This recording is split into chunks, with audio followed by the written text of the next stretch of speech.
Stupas are some of the oldest structures of worship in India. Till 1,000 years ago, the entire region in the Indian subcontinent, from Afghanistan to Bangladesh, was dotted with thousands of stupas, large and small. Now, only a few survive, and most of them are in very bad shape. But why these stupas were made in the first place? What is the significance of stupa in Buddhism? What kind of role did it play in spread of Buddhism? Why this stupa looks different from this stupa and this stupa? Why the abandoned stupas in India were targeted continuously by treasure hunters for centuries? What was there in the stupas which was of so much interest to the treasure hunters? Let us know more about stupas and understand their significance so that we can appreciate and preserve them in a better way. We are going to talk about the origin of stupa, its different types, architecture, significance, and the global expansion and evolution of stupa architecture. This is a comprehensive video on stupa. In India, the construction of stupa started in prehistoric times, which goes before the advent of the Indus Valley civilization. Later, the remains of kings and great teachers were buried in mounds out of both respect and fear of the dead. Sometimes, the ascetics were buried in a seated meditative position. Those mounds in ancient India were low, circular mounds of earth, kept in place by a ring of boulders. The boulders and rings also served to mark the mound as a sacred space. The word stupa is mentioned in several ancient scriptures, including Rig Veda. Later, stupas were also built to honor Buddha, Arhats, Bodhisattvas, and important teachers and monks in Buddhism. Stupa became the most recognized form of Buddhist architecture in every Buddhist country. According to Mahaparinirvana Sutta, when Buddha was asked how to honor his remains after his parinirvana, he instructed his chief disciple Ananda that his body should be treated like that of a Chakravarti or universal king. After wrapping his body in several layers of cloth, his body should be placed in 2 iron vessels. And after the cremation, the relics should be placed in a stupa where 4 roads meet. After the cremation of Buddha, his relics were divided into 8 equal parts and enshrined in stupas across India. Most of the original relic stupas are lost and yet to be discovered. However, 2 of them were later rediscovered.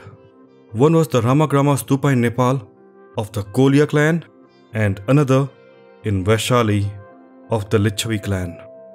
During the 3rd century BC, King Ashoka opened up these relic stupas and distributed the relics of Buddha in 84,000 of stupas spread across the known world.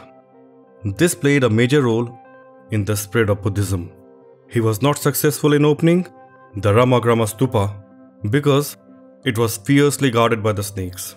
Many historians infer that perhaps the Ramagrama Stupa was guarded by the warriors of the Naga clan. Ramagrama Stupa is the only original undisturbed relic stupa. Stupas can be divided into 5 types based on their structure and function. The first type is relic stupa. The relic stupa enshrines the body remains of Buddha, his disciples, and important monks. The stupa of Ramagrama and the Vaishali stupa are original relic stupa. The stupa number 3 of Sanchi enshrined relics of Sariputta and Moggallana, 2 prime disciples of Buddha. Object stupa is another kind of stupa, which enshrines objects belonging to Buddha or his disciples, such as the begging bowl or robe. Kanishka built a stupa near Peshawar that enshrined the bowl of Buddha. The Anathapindika stupa in Sravasti was built over the house of Anathapindika, one of the prominent lay disciples of Buddha. The third type of stupa is the commemorative stupa, which commemorates important events in the life of Buddha or his disciples. Dhamek Stupa in Sarnath commemorates the first sermon of Buddha, while the Kesariya Stupa refers to the event when Buddha gifted his begging bowl to the people of Vaishali during his last journey to Kushinagar. The fourth type of stupa is the symbolic stupa, which symbolizes different aspects of the teachings of Buddha or his Dhamma. The Borobudur Stupa in Java is the symbol of the three worlds and the spiritual stages in Buddhism. Similarly, the Amravati Stupa in Andhra represents symbolically the 5 important episodes in the life of Buddha. That is, birth, great renunciation, enlightenment, first sermon, and parinibbana. The last type of stupa is the votive stupa. They are constructed to commemorate pilgrimage visits or to gain spiritual merits. They are generally found near major sites of pilgrimage or around prominent stupas which are most visited. There are hundreds of beautifully carved votive stupas in Sarnath, Bodh Gaya, and Sachi. These can be made from stones, metals, or glass. The basic shape of the stupa represents the seated Buddha. The square base represents the Buddha's crossed legs as he sat on the earth. The middle section, called the mound or anda, is the Buddha's body, and the conical spire or cone at the top represents the Buddha's head. There may also be a wooden pole within the stupa representing the Buddha's spine. The structure of stupa tends to follow the same general layout. The anda or hemisphere is placed on raised platforms or drums and is surrounded by circumambulatory paths with beautifully decorated railings. Many stupas are placed on a square base, and the 4 sides represent the 4 directions: north, south, east, and west. Each side often has a gate in the center, which allows the visitor to enter from any side. The gates are called toran, which provides access to the walking paths. Each gate also represents the 4 great life events of the Buddha. East represents Buddha's birth, south the enlightenment, west the first sermon, and north represents nirvana. The role of the drums is to raise the hemisphere. Circling the drums and hemisphere are railings that define a circumambulatory path used by devotees to ritually walk around the stupa as a form of worship. The paths are generally a few meters wide. The railings and torans of the paths also served as locations for inscriptions, recording the donations of Buddhist monks, nuns, and laity from different regions. At the top of the stupa is a yashti or spire, which symbolizes the axis of the earth. The yashti is surrounded by a hermika, which is a stone or wooden gate or fence, and is topped by chhatras or parasols, which is a symbol of royalty and protection. They also symbolize the Bodhi tree, the location where the Buddha gained enlightenment at Bodh Gaya. Sometimes the hermika is topped by multiple parasols. The base of the hermika is the place where the urns containing the remains of the Buddha or the great teachers were placed in a gold or silver casket. With very few exceptions, the majority of relic deposits are not those of the Buddha, but of saints and senior monks. The stupa generally contains a treasury filled with various objects which are offerings, while jewelry and other precious objects are also placed within. It is believed that the more the objects are placed into the treasury, the stronger the stupa's energy. A wooden pole covered with gems and mantras is an important element of a stupa and is placed in the stupa's central channel during the initiation ceremony. The relic casket, made with precious metals or stones, along with the treasury, made the abandoned stupas target of treasure hunters. Unfortunately, many of the stupas were damaged or destroyed by treasure hunters, including those from Europe during the colonial times. The earliest stupas contained portions of the Buddha's ashes, and as a result, the stupa began to be associated with the body of the Buddha. These early stupas were hemispherical with a low base, while the later ones assumed an increasingly cylindrical form with a well-developed drum. In the later stupas, the base terraces and the umbrellas were multiplied.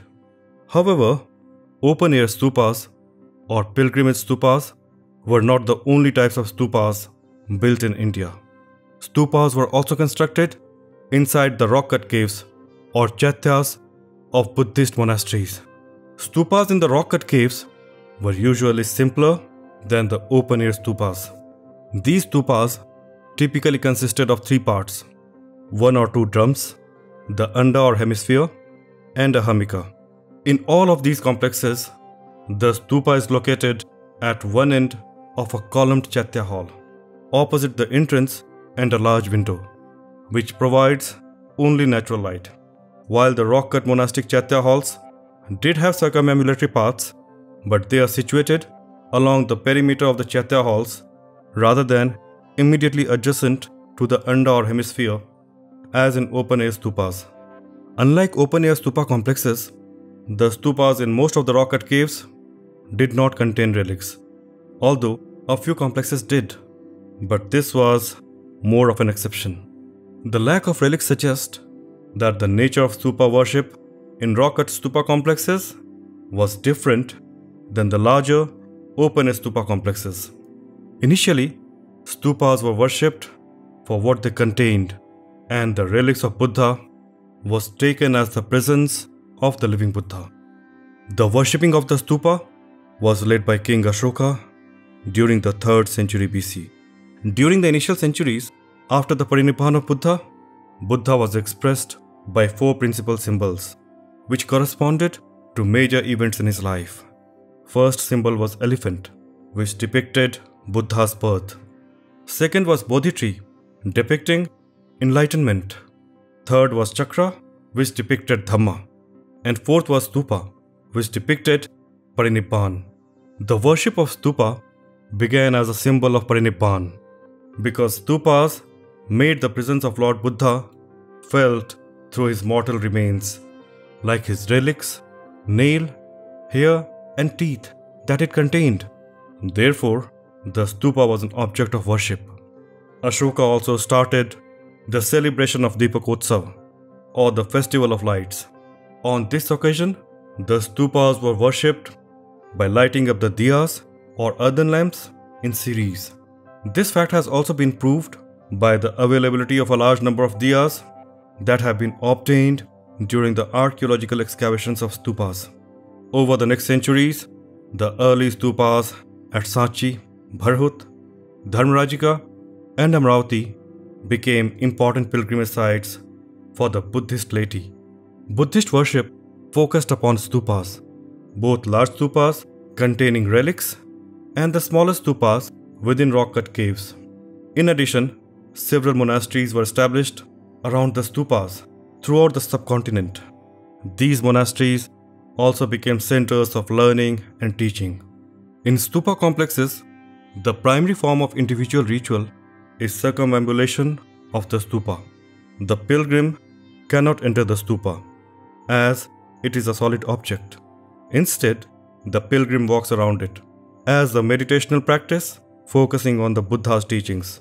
Pilgrims will either prostrate themselves multiple times before the stupa or circumambulate clockwise around it, or do both, or simply meditate.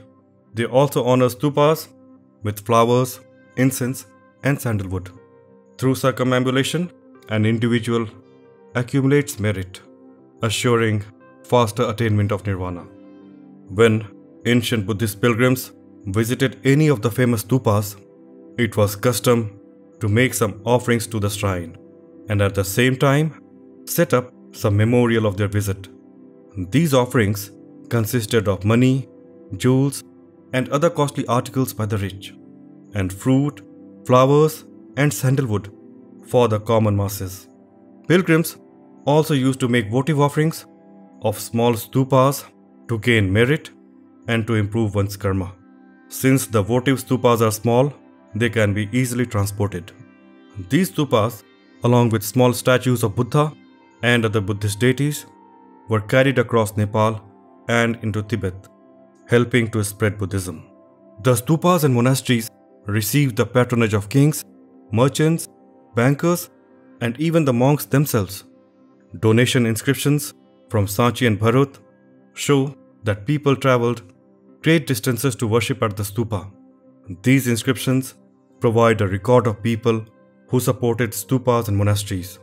Along with listing names and hometowns, many inscriptions list the donor's occupation. The inscriptions show that the major donations came from the monks, merchants, and artisans.